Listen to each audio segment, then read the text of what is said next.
Hello friends, welcome back to Ranju Pooja techking Kannada channel.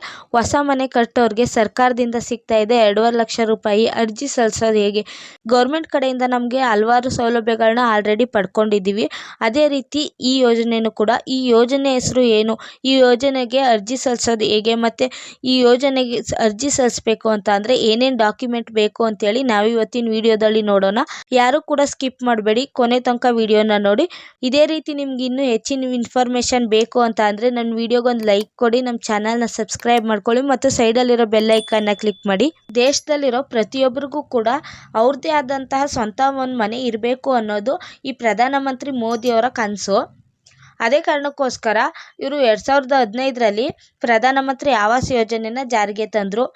ಈ ಯೋಜನೆ ಅಡಿಲಿ ಆಲ್ರೆಡಿ 7 ಕೋಟಿ ಮನೆಗಳನ್ನ ಆಗಲೇ ಕಟ್ಕೊಟ್ಟಿದ್ದಾರೆ.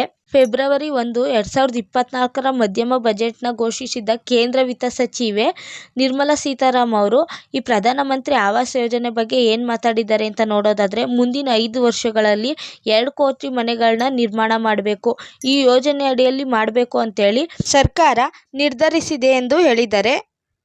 ಪ್ರಧಾನಮಂತ್ರಿ ಆವಾಸ್ ಯೋಜನೆ ಕ್ರೆಡಿಟ್ ಲಿಂಕ್ ಸಬ್ಸಿಡಿ ಆಗಿದೆ. ಈ ಯೋಜನೆಯಲ್ಲಿ ಫಲಾನುಭವಿ ಅಂದರೆ ಈಗ ಯಾರು ಅಮೌಂಟ್ನ ತಗೋತಾ ಇದ್ದಾರೆ, ಅದು 2,67,000 ಸಬ್ಸಿಡಿ ಗೌರ್ಮೆಂಟ್ ಕಡೆಯಿಂದ ನೀಡ್ತಾ ಇದ್ದಾರೆ. ಹಾಗೂ ಯಾವ ಬ್ಯಾಂಕಿಗೆ ನೀವು ಹೋಮ್ ಲೋನ್ನ ತಗೋತಾ ಇದ್ದೀರಲ್ಲ, ಅದೇ ಬ್ಯಾಂಕಿಗೆ ಈ ಗೌರ್ಮೆಂಟಿಂದ ಬರೋ ದುಡ್ಡನ್ನ ಹಾಕ್ತಾರೆ. ಪ್ರಧಾನಮಂತ್ರಿ ಆವಾಸ್ ಯೋಜನೆ ಬಗ್ಗೆ ಪ್ರಮುಖ ಮಾಹಿತಿ. ನೀವು ಪ್ರಧಾನಮಂತ್ರಿ ಆವಾಸ್ ಯೋಜನೆ ಅಡಿಲಿ 2.5 ಲಕ್ಷ ಅಂದರೆ 2,67,000 ರೂಪಾಯಿನ ನೀವು ಸಬ್ಸಿಡಿಯಾಗಿ ಪಡಿಬೇಕು ಅಂತಂದರೆ ಯಾವುದೇ ಗೃಹ ಸಾಲನ ನೀವು ಪಡ್ಕೊಂಡಿರಬಾರ್ದು. ಅದೇ ಸಮಯದಲ್ಲಿ ನೀವು ಯೋಜನೆನ ಅಪ್ಲೈ ಮಾಡಬೇಕಾಗುತ್ತೆ. ಹೋಮ್ ಲೋನ್ನ ಪಡೆದುಕೊಂಡು 1 ವರ್ಷ ಆದಮೇಲೆ 2 ವರ್ಷ ಆದಮೇಲೆ ನಾವು ಈ ಪ್ರಧಾನಮಂತ್ರಿ ಆವಾಸ್ ಯೋಜನೆಗೆ ಅರ್ಜಿ ಹಾಕ್ತೀವಿ ಅಂತ ಅಂದರೆ ಅದು ಸಾಧ್ಯವಾಗಲ್ಲ. ಮತ್ತು ಈ ಬ್ಯಾಂಕ್ನಲ್ಲಿ ನೀವು ಹೋಮ್ ಲೋನ್ನ ಮರುಪಾವತಿ ಮಾಡಲು ಅಂದರೆ ಮತ್ತೆ ನೀವು ರಿಟರ್ನ್ ಅಮೌಂಟ್ನ ಕಟ್ಟೋದಕ್ಕೆ 20 ವರ್ಷಗಳ ಅವಧಿ ನಿಮಗೆ ಇರುತ್ತೆ. ಬ್ಯಾಂಕ್ನಲ್ಲಿ ಹೋಮ್ ಲೋನ್ನ ಮರುಪಾವತಿಸಲು ಅಂದರೆ ನೀವು ಮತ್ತೆ ರಿಟರ್ನ್ ಆ ಅಮೌಂಟ್ನ ಕಟ್ಟೋದಕ್ಕೆ ನಿಮಗೆ 20 ವರ್ಷಗಳ ಕಾಲ ಟೈಮ್ ಇರುತ್ತೆ. ಈ ಯಾವ ವಯೋಮಿತಿಲಿ ನೀವು ಹೋಮ್ ಲೋನ್ನ ತಗೋತಾ ಇದ್ದೀರಾ ಆ ಆಧಾರದ ಮೇಲೆ ನಿಮಗೆ ಈ ವರ್ಷಗಳು ಡಿಪೆಂಡ್ ಆಗುತ್ತೆ, ಎಷ್ಟು ವರ್ಷ ಅಂತೇಳಿ ಡಿಪೆಂಡ್ ಆಗುತ್ತೆ. ಮತ್ತು ನೀವು ಯಾವ ರೀತಿ ಸರ್ಕಾರದಿಂದ ಸಬ್ಸಿಡಿ ಪಡೆಯೋದು ಅಂತ ಹೇಳಿ ನೋಡೋದಾದರೆ, ಈಗ ನೀವು ಬ್ಯಾಂಕ್ ಕಡೆಯಿಂದ 10% ಬಡ್ಡಿ ದರನ ನೀವು ಹೋಮ್ ಲೋನ್ ಮಂಜೂರಿ ಮಾಡ್ತಿರ್ತೀರ, ಅಂದರೆ ಹೋಮ್ ಲೋನ್ನ ಕಟ್ತಾ ಇರ್ತೀರಾ ಅಂತ ಅಂದ್ಕೊಳ್ಳಿ.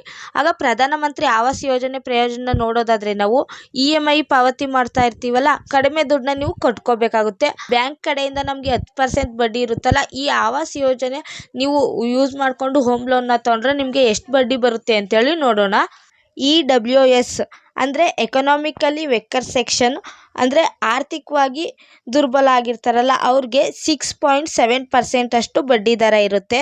ಇನ್ನು ಎರಡನೇದು ನೋಡೋದಾದರೆ ಲಿಮಿಟೆಡ್ ಲಿಯಬಿಲಿಟಿ ಲೋನ್ ಅಂತ, ಸೀಮಿತ ಹೊಣೆಗಾರಿಕೆ ಸಾಲ. ಇದರಲ್ಲೂ ಕೂಡ ನಾವು 6.7% ಅಷ್ಟು ಬಡ್ಡಿ ದರನ ನೋಡ್ಬೋದು. ಇನ್ನು ಮೂರನೇದು ನೋಡೋದಾದರೆ MIGI ಅಂತ, ಹಂಗಂದರೆ ಮಿಡಲ್ ಇನ್ಕಮ್ ಗ್ರೂಪ್ ಇಂಡಿಯಾ ಅಂತ. ಈ ಮಧ್ಯಮ ಆದಾಯದ ಗ್ರೂಪ್ ಇರುತ್ತಲ್ಲ, ಅದಕ್ಕೆ ಎಷ್ಟು ಬಡ್ಡಿ ದರ ಅಂತ ನೋಡೋದಾದರೆ 3% ಬಡ್ಡಿ ಮಾತ್ರ ಇರುತ್ತೆ.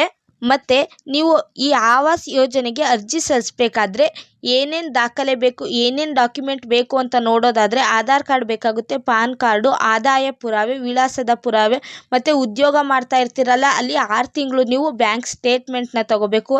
ಮತ್ತು ನೀವೇನಾದರೂ ಸ್ವಂತ ಉದ್ಯೋಗ ಮಾಡ್ತಿದ್ದೀರಿ, ಸ್ವಂತವಾಗಿ ನೀವು ಮಾಡ್ತಾ ಇದ್ದೀರಾ ಅಂತ ಅಂದರೆ IDR ಮಾಹಿತಿ ಬೇಕಾಗುತ್ತೆ.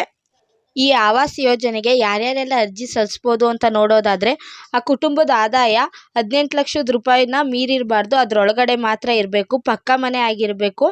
ಮತ್ತು ನೀವು ಈ ಯೋಜನೆಗೆ ಅರ್ಜಿ ಹಾಕಬೇಕು ಅಂತ ಅಂದರೆ ನಿಮ್ಮ ಹತ್ರದಲ್ಲಿರೋ ಬ್ಯಾಂಕ್ನ ಭೇಟಿ ಮಾಡಿ, ಇಲ್ಲ ಅಂತ ಅಂದರೆ ಈ ಕಾಮನ್ ಸರ್ವಿಸ್ ಸೆಂಟರ್ಗೆ ಹೋಗಿ ಅಲ್ಲಿ ನೀವು ಇದಕ್ಕೆ ಅಪ್ಲಿಕೇಶನ್ನ ಹಾಕೋಬೋದು.